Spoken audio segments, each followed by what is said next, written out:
하나님 말씀 함께 보도록 하겠습니다. 오늘 우리가 함께 볼 하나님 말씀은 요한복음 3장 1절부터 16절까지 말씀입니다. 요한복음 3장 1절부터 16절까지 말씀, 우리 다 같이 한 목소리로 말씀 보도록 하겠습니다.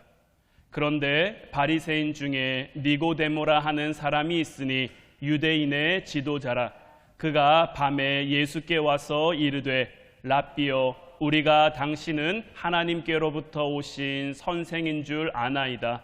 하나님이 함께 하시지 아니하시면 당신이 행하시는 이 표적을 아무도 할 수 없음이니이다. 예수께서 대답하여 이르시되 진실로 진실로 내게 이르노니 사람이 거듭나지 아니하면 하나님의 나라를 볼 수 없느니라. 니고데모가 이르되 사람이 늙으면 어떻게 날 수 있사옵나이까? 두 번째 모태에 들어갔다가 날 수 있사옵나이까? 예수께서 대답하시되 진실로 진실로 내게 이르노니 사람이 물과 성령으로 나지 아니하면 하나님의 나라에 들어갈 수 없느니라. 육으로 난 것은 육이요 영으로 난 것은 영이니 내가 내게 거듭나야 하겠다 하는 말을 놀랍게 여기지 말라. 바람이 임으로 불매 내가 그 소리는 들어도 어디서 와서 어디로 가는지 알지 못하나니 성령으로 난 사람도 다 그러하니라. 니고데모가 대답하여 이르되 어찌 그러한 일이 있을 수 있나이까? 예수께서 그에게 대답하여 이르시되 너는 이스라엘의 선생으로서 이러한 것들을 알지 못하느냐? 진실로 진실로 내게 이르노니 우리는 아는 것을 말하고 본 것을 증언하노라. 그러나 너희가 우리의 증언을 받지 아니하는도다. 내가 땅의 일을 말하여도 너희가 믿지 아니하거든 하물며 하늘의 일을 말하면 어떻게 믿겠느냐? 하늘에서 내려온 자 곧 인자 외에는 하늘에 올라간 자가 없느니라. 모세가 광야에서 뱀을 든 것 같이 인자도 들려야 하리니 이는 그를 믿는 자마다 영생을 얻게 하려 하심이니라. 하나님이 세상을 이처럼 사랑하사 독생자를 주셨으니 이는 그를 믿는 자마다 멸망하지 않고 영생을 얻게 하려 하심이라. 아멘. 할렐루야. 벌써 일주일이 다 가고 9월 특별기도의 마지막 날입니다. 우리가 믿음에서 소망으로라는 주제를 가지고 함께 말씀을 나눴는데 정말 여러분들의 믿음이 하나님이 주시는 소망으로 거듭날 수 있기를 주님의 이름으로 축원해드립니다. 우리가 어제 시간을 통해서 세상에서 들은 잡다한 기준 그리고 잘못 듣고 배워서 형성된 꿈과 잘못된 소망은 십자가를 바라봐야 하는 그 자리에서 멀어지도록 한다고 했었죠. 그렇기에 사단은 할 수만 있는 대로 우리 안에 잘못된 소망 그리고 헛된 꿈 이런 것들을 심어주고 이런 것들이 흔들리지 않도록 우리의 삶 가운데 두 가지의 잘못된 확신을 심으려고 하는데 첫 번째 잘못된 확신은 뭐냐? 이 땅에서 이루고 싶은 꿈이 이루어질 때까지 살아있을 거라는 확신을 심으려 한다라는 거예요. 하나님께서는 우리 인간에게 언제까지 살 수 있을지 알려주시지 않으셨어요. 여러분 중에 나는 언제까지 산다 아시는 분 있습니까? 나는 몇 월 며칠, 몇 년 몇 월 며칠까지 살 수 있다. 아니면 나는 예수님 올 때까지 살아있을 수 있다. 이렇게 자신하고 이렇게 당당하게 말할 수 있는 분 있으십니까? 하나님께서는 우리 인간에게 우리의 수명이 얼마나 되는지를 알려주시지 않으셨어요. 하나님께서 우리에게 이와 같은 것을 알려주시지 않은 이유는 오늘이 우리에게 주어진 마지막일 수도 있다라는 경고이기도 하고요. 또한 하나님 앞에 돌이킬 수 있는 시간이 바로 지금밖에 없다라는 것, 지금이 오직 우리에게 주어진 유일한 기회라는 것을 알도록 하시기 위함인 거예요. 그러나 사단은 어떻습니까? 우리에게 내일이 있을 거라고 자꾸만 우리를 유혹하는 거죠. 세상 사람들은 노후 대책을 많이 이야기합니다. 우리가 노후에 어떻게 살 거고 어떻게 돈을 모을 거고 이런 거에 대한 얘기, 이런 거에 대한 준비는 많이 하는데 여러분들 혹시 죽음 이후를 준비하고 죽음 이후를 대비하는 사람을 본 적 있으십니까? 우리가 노년을 준비하는 것을 노후 대책이라고 한다면 죽음 이후를 준비하는 것은 사후 대책쯤이 될 텐데 여러분들은 사후 대책을 세우고 계십니까? 노년에 대한 준비는 아마 여러분들도 하고 계실 텐데 사후에 대한 대책과 대비, 물론 알고 있죠. 하나님 나라가 우리를 기다릴 거고 우리는 구원받은 하나님의 백성이기에 하나님 나라에 가게 될 것이라는 것을 알지만 알면서도 이에 대한 확실한 준비나 대비는 잘 되어 있지 않을 때가 많은 거예요. 우리가 꿈을 이룰 때까지 확실하게 살아있을 수 있을 거란 보장이 있습니까? 우리는 세상에 이런 꿈에 매달릴 것이 아니라 반드시 이루어질, 반드시 이루게 할 하나님의 꿈에 매달리고 집중할 수 있어야 하는 것. 한때 긍정이 가지고 있는 힘에 대해 주장하는 책들이 굉장히 많이 나왔고 그런 책들이 인기를 많이 끌었었죠. 제목만 봐도 이 책이 우리에게 무엇을 얘기하려는지 잘 알 수가 있어요. 그런데 우리가 이 가운데 분명히 기억하고 깨달아야 할 것은 무엇이냐?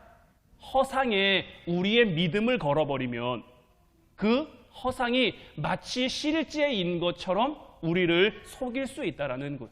우리는 얼마든지 그러한 착각 가운데 살아갈 수 있다는 거죠.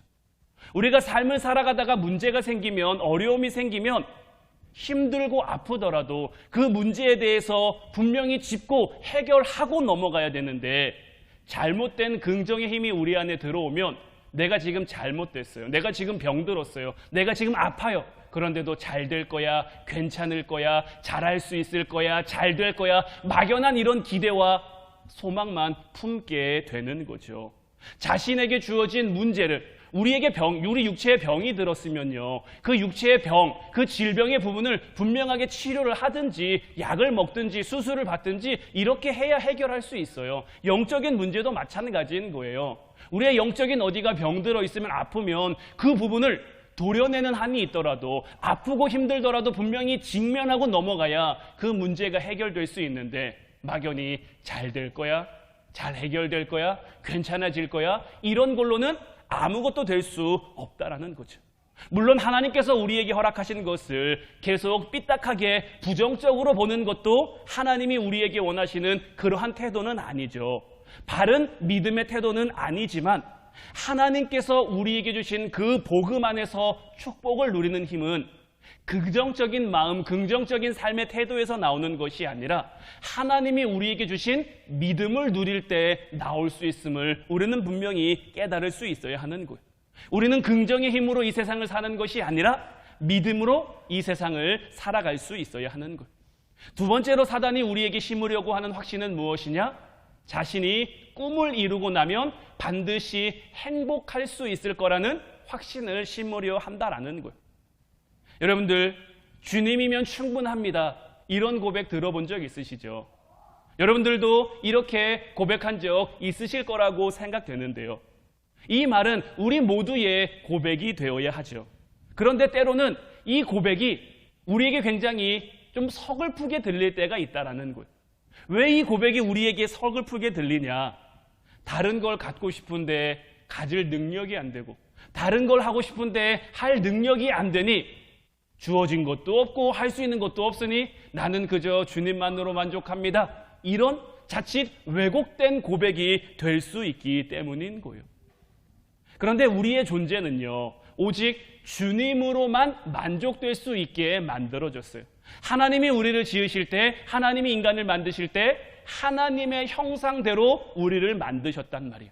그래서 우리 안에는 하나님의 형상이 있어야, 하나님의 형상이 회복되어져야 참다운 기쁨, 참다운 행복, 참다운 만족을 누릴 수가 있어요. 우리는 세상의 그 어떤 것으로도 온전한 만족을 누릴 수가 없단 말이에요. 그런데 사단은 자꾸만 우리 안에 헛된 꿈을 심어주는 거예요. 이것만 이루어지면, 이것만 되면 우리의 삶이 정말 행복할 것처럼 우리의 삶을 유혹하고 우리의 삶을 속이는 거죠. 그런데 여러분들 어떻습니까? 오늘날 우리가 살아가는 우리의 삶만 봐도 돈 많은 사람, 좋아 보이죠. 행복해 보이죠. 그런데 돈 많은 사람들이라고 마냥 행복하기만 하겠습니까? 권력을 가진 사람, 명예가 많은 사람, 인기가 많은 사람, 우리가 부러워할 만한 많은 조건을 가진 사람, 그들의 삶이 부럽고 그들처럼 되면 행복할 것 같지만 우리가 막상 그 자리에 오르면 마냥 행복한 것이 아니라 그 삶에서도 우리에게 주어지는 불행함과 힘듦과 어려움이 있다는 거죠. 이 땅을 살면서 정말 모든 것을 가졌을 법한 그러한 인물이 바로 성경에 나오는 솔로몬이라는 인물일 거예요. 솔로몬은 돈도 많았죠. 명예도 있었죠. 여자도 많았죠. 권력도 있었죠. 오래 살았죠. 정말 우리가 이 땅 가운데 누릴 수 있는 그 모든 것을 다 가진 사람이라고 해도 과언이 아닐 정도로 참 많은 것을 가지고 누렸던 사람인데 이 솔로몬이 노년의 그 삶에 대한 결론을 뭐라고 내립니까? 전도서 1장 1절로 3절 말씀을 보면 다윗의 아들 예루살렘 왕 전도자의 말씀이라. 전도자가 이르되 헛되고 헛되며 헛되고 헛되니 모든 것이 헛되도다. 해 아래에서 수고하는 모든 수고가 사람에게 무엇이 유익한가? 솔로몬의 인생을 정말 모든 것을 누리고 인생을 살아본 그 결론으로 내린 말이 참 인생이 더답다라는 거예요. 주님을 떠난 명예, 주님을 떠난 권력, 주님을 떠난 지혜, 이 모든 것들이 우리의 인생에 아무런 의미가 없는 거죠. 그리고 그 결론 끝에 헛된 종욕을 우리가 쫓아 살아가면 오직 주님의 심판밖에 없음을 솔로몬은 깨달은 거예요. 그래서 그는 이 전도서의 마지막 결론을 내리면서 무엇을 말하고 있냐면 일의 결국을 다 들었으니 하나님을 경외하고 그의 명령들을 지킬지어다. 이것이 사람의 본분이니라. 하나님은 모든 행위와 모든 은밀한 일을 선악간에 심판하시리라. 모든 것을 다 가지고 누려보았던 이 솔로몬의 결론은 하나님을 경외하는 것, 하나님의 명령을 지키는 것이 우리 인간된 본분이라는 거예요. 하나님께서는 우리가 행한 모든 행위, 우리가 정말 아무도 모르겠지 하고 은밀히 행했던 그 모든 일들까지도 선악간에 심판하시는 분이다라는 거죠. 모든 것을 가지고 모든 것을 누려보았던 솔로몬, 그 인생의 결론이 바로 이러한 거예요. 그런데 우리 인생은 참 묘하죠. 솔로몬이 우리에게 이렇게 교훈했어도 넌 다 가져봤으니까 그렇게 말할 수 있지. 나는 하루라도 너처럼 누려봤으면 좋겠다. 가져봤으면 좋겠다. 진짜 행복한지 안 행복한지 내가 살아보고 결정했으면 좋겠다. 이런 인생들을 향해서도 솔로몬이 또 이 전도서에 담은 내용들이 있어요. 뭐냐면 전도서 11장 9절로 10절 말씀을 보면 청년이여 내 어린 때를 즐거워하며 내 청년의 날들을 마음에 기뻐하여 마음에 원하는 길들과 내 눈에 보이는 대로 행하라. 그러나 하나님이 이 모든 일로 말미암아 너를 심판하실 줄 알라. 그런즉 근심이 내 마음에서 떠나게 하며 악이 내 몸에서 물러가게 하라. 어릴 때와 검은 머리의 시절이 다 헛되니라.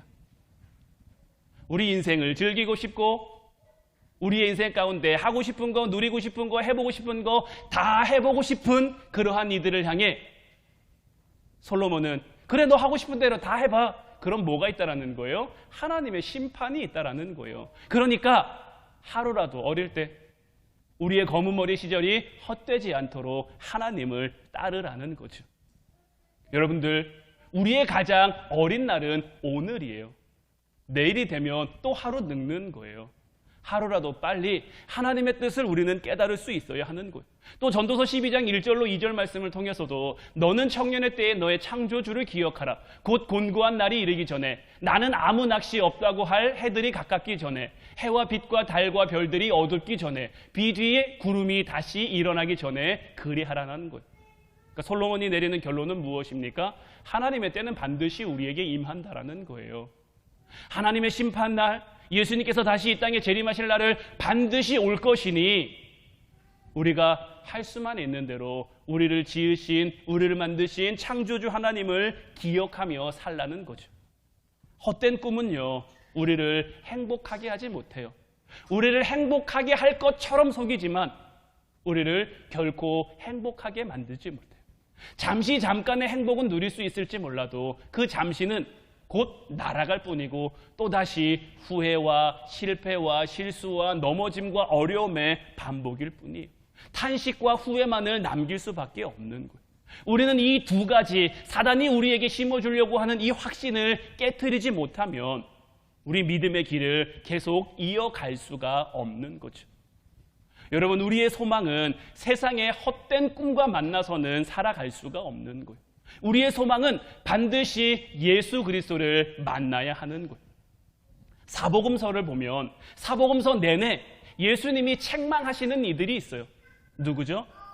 서기관들, 바리새인들, 사두개인들, 대제사장들, 이런 사람들은 늘 복음서 내내 예수님의 타깃이었어요. 그런데요, 사실 그들의 행위로만 보면 예수님이 그들을 탓할 수가 없어요. 왜냐하면 그들의 행위는 그 누구도 따라갈 수 없을 만큼 완전하고 완벽하거든요.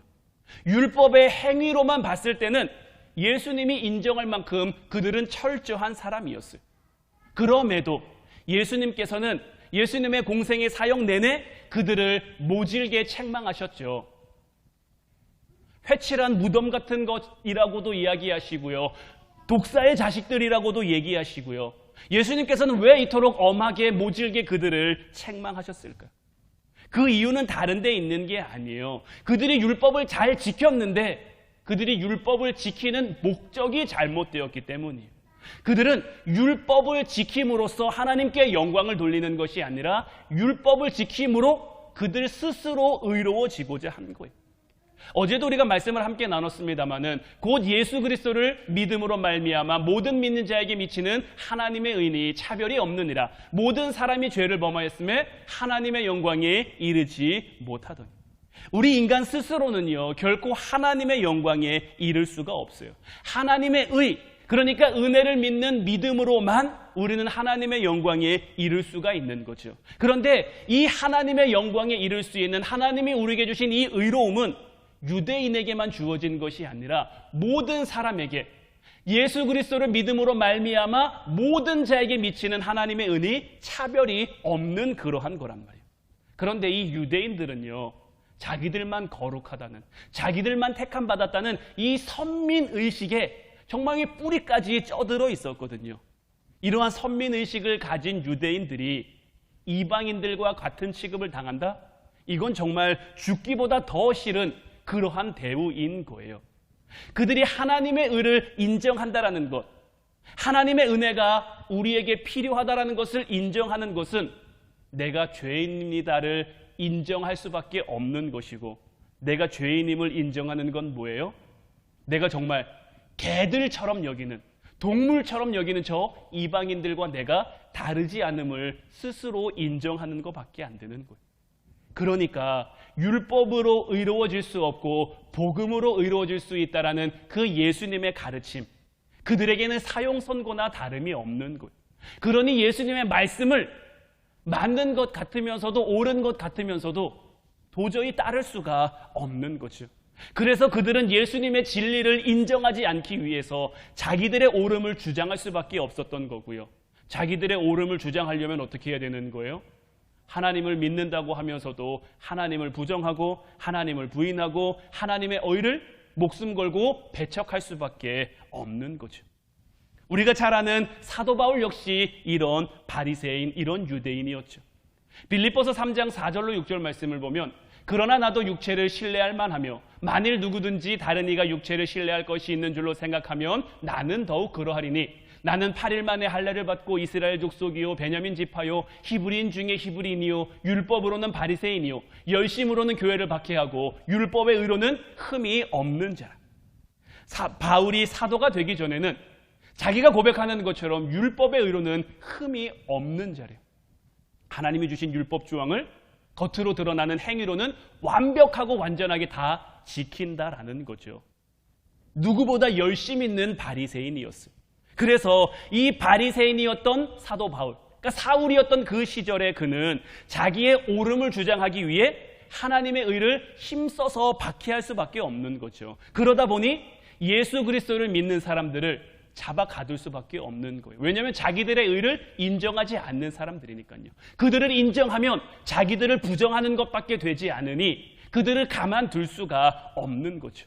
그래서 사도 바울은 교회를 찾아다니며 박해하는 그러한 삶을 살았던 거예요. 그런데 그런 그가 다메섹 도상에서 예수님을 만나니 정말 예수님의 십자가 앞에 내가 죄인이구나, 나에게도 하나님의 의가 필요하구나, 이것을 깨닫고 이것을 인정하니 그에게 다른 길이 보이는 거예요. 지금까지 보이지 않았던, 지금까지 애써 부정했던 그 길이 생명의 길로, 믿음의 길로, 구원의 길로 그에게 보여지는 거죠. 그래서 사도 바울이 무엇을 고백합니까? 복음에는 하나님의 의가 나타나서 믿음으로 믿음에 이르게 하나니 기록된 바 오직 의인은 믿음으로 말미암아 살리라 함과 같으니라. 그 전까지 사도 바울은요, 자기는 율법의 행위로 살아가는 줄 알았어요. 내가 겉으로 이렇게 의롭게 행하면, 의로운 척하면 내가 의롭고 하나님 앞에 내가 최고인 줄 알았는데 예수 그리스도를 통해 복음을 만나고 나니 이러한 것들, 내가 자랑했던 율법의 의로 내가 구원받은 것이 아니라 내가 죄인임을 깨닫고 내가 하나님 앞에 아무것도 아님을 깨닫고, 그래서 정말 나의 부족함과 나의 연약함 가지고 주님 앞에 나갈 때 주님밖에 없습니다, 내가 믿음으로 고백하고 믿음으로 나갈 때 하나님이 나를 의롭게 하시는구나, 하나님이 나를 살리시는구나, 이것을 깨닫게 된 거죠. 우리도 마찬가지입니다. 내가 죄인임을 인정해야 살 길이 보이는 거예요. 죄인임을 인정하지 않는 건요, 하나님의 의를 대적하는 자리에 서는 거예요. 그래서 예수님께서는 공생의 사역 기간 내내 그들을 책망하실 수밖에 없는 거예요. 그들을 혼내고 싶어서 혼내는 게 아니라 그들을 볼 때마다 너무 안타까우니까요. 예수님은 그들마저도 너무나 사랑하셔서 그들에게 사랑을 베풀러 오셨는데, 구원을 베풀러 오셨는데 그들이 깨닫지 못하고 듣지 못하고 그들이 받아들이지 못하니까, 그래서 더욱 엄하게 그들을 책망하셨던 거죠. 예수님께서 책망하시던 자, 바리새인이며 율법사였던 니고데모, 오늘 우리가 본문으로 함께 본 이 니고데모 역시 그런 바리새인 중에 한 사람이었죠. 니고데모가 예수님을 찾아왔는데, 니고데모가 예수님을 찾아왔을 당시 그 상황은 어땠느냐? 예수님께서 성전 정화를 하신 직후였어요. 성전에서 물건 파는 사람들을 다 내쫓으시고 성전을 헐면 내가 사흘 만에 다시 세우겠다라고 말씀하시는 바람에 유대인들에게 미움을 받고 유대인들이 그를 이단으로 몰아 죽이려고 하는 그러한 상황 가운데 바리새인이며 율법을 가리키는 율법사였던 니고데모가 예수님을 찾아온 거예요. 예수님을 바라보는 유대인들의 시선이 좋지 않던 그 상황 중에 이 니고데모가 찾아왔다는 것은 니고데모가 가지고 있는 그 마음의 고민, 마음의 근심이 결코 가볍지 않다라는 것을 우리에게 보여주죠. 바리새인의 정서를 가진 그가 예수님을 찾아오기까지 얼마나 많은 고민과 얼마나 많은 근심이 있었겠습니까? 보통 일로 예수님을 찾아온 게 아니에요. 니고데모는 굉장히 중요한 고민을 하고 있었고 그 당시 누구에게서도 이 고민에 대한 해답을 찾을 수가 없는 상황에 처해 있었던 거예요. 한마디로 니고데모는 심령 안에 구원에 대한 그 진지한 고민이 있었고 진정한 의를 찾고자 하는 그 목마름이 있었기에 예수님 앞에 나오게 된 거죠. 예수님께서는 그의 마음의 고민과 근심과 이러한 갈등을 알고 계셨기에 진리를 향한 소망이 그에게 있음을 알고 계셨기에 그가 예수님을 찾아와 제대로 묻기 전에 예수님이 먼저 이렇게 말씀하시는 거예요. 오늘 본문 3절 말씀을 보면 예수께서 대답하여 이르시되 진실로 진실로 내게 이르노니 사람이 거듭나지 아니하면 하나님의 나라를 볼 수 없느니라.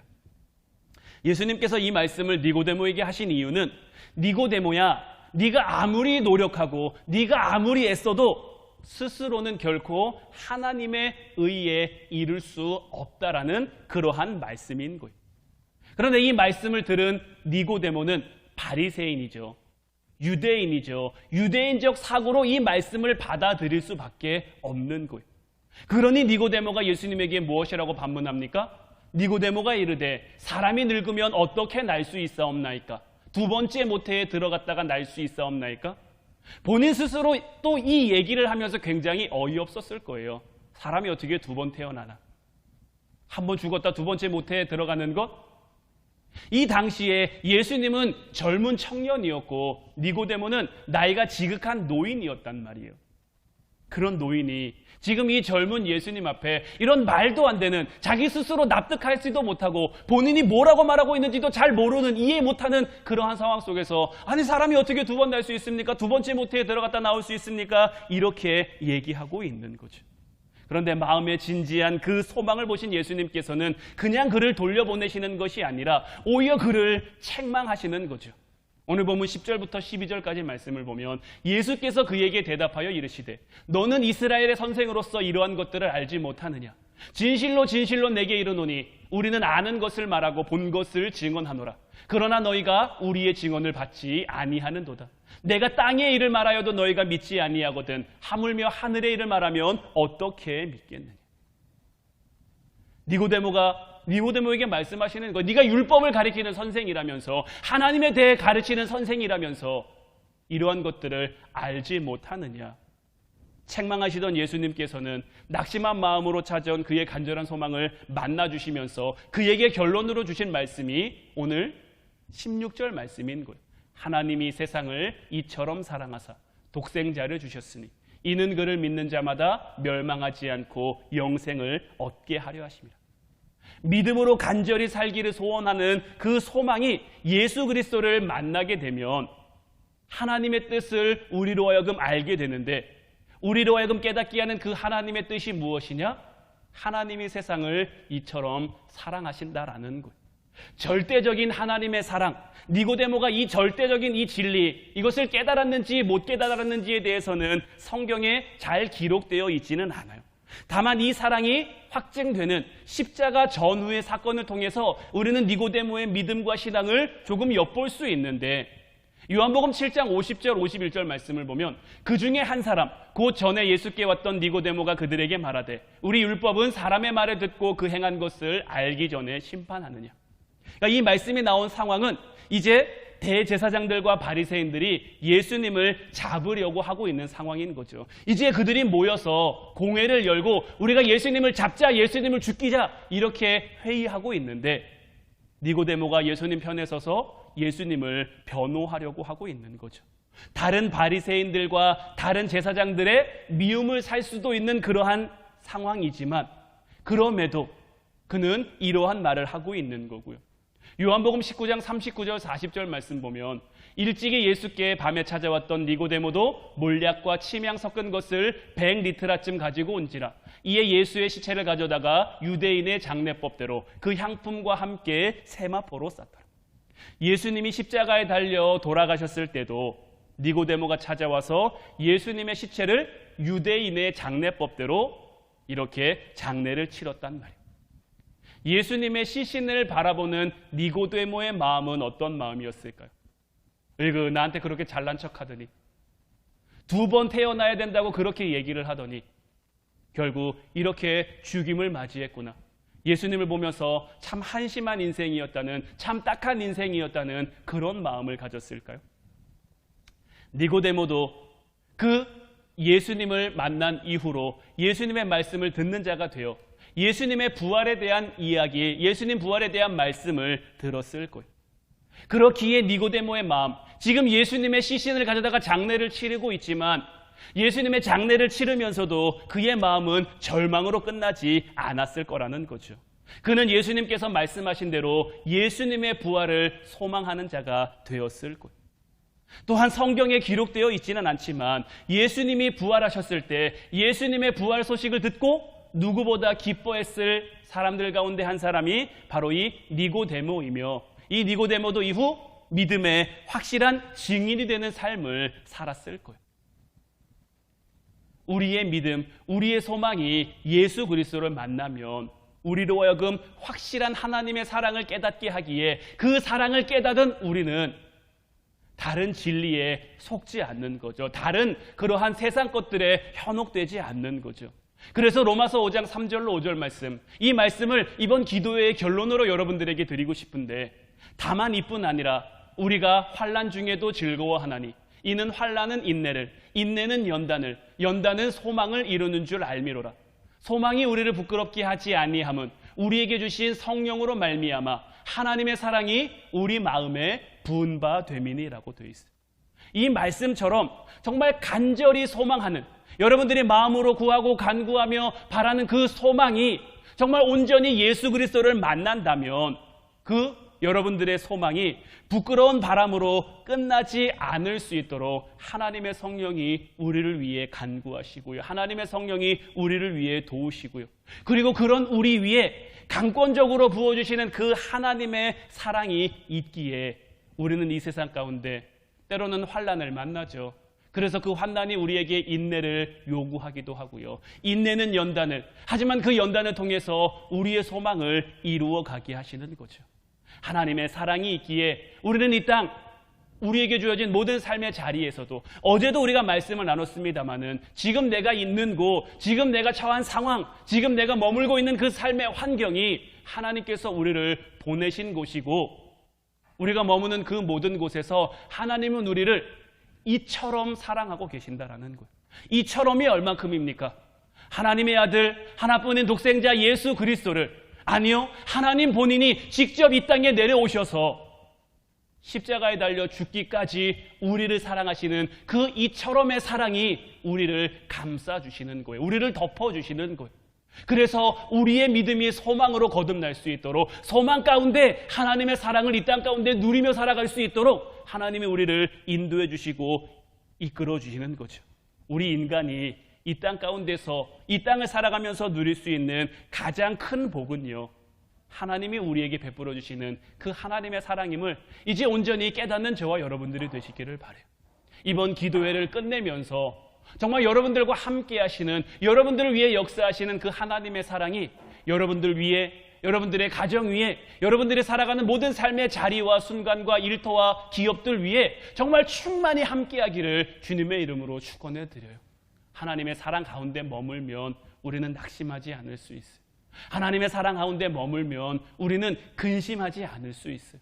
여전히 우리의 삶은 힘들 수 있어요. 여전히 우리의 상황은 어려울 수 있어요. 하지만 그 어려움과 힘듦 속에서 우리 아이들이 힘들고 어려운 일이 있어도 엄마 손 잡고 있고 아빠 손 잡고 있으면 아무 걱정 염려가 없는 것처럼 우리도 그 하나님 사랑 안에 거하며 그 하나님의 사랑을 붙들고 있으면 우리에게도 이와 같은 염려, 이와 같은 근심이 없을 줄로 믿어요.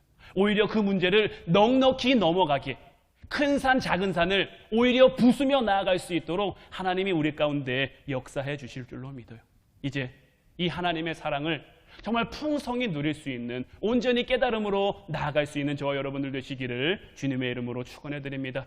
우리 찬양하고 같이 기도하길 원합니다.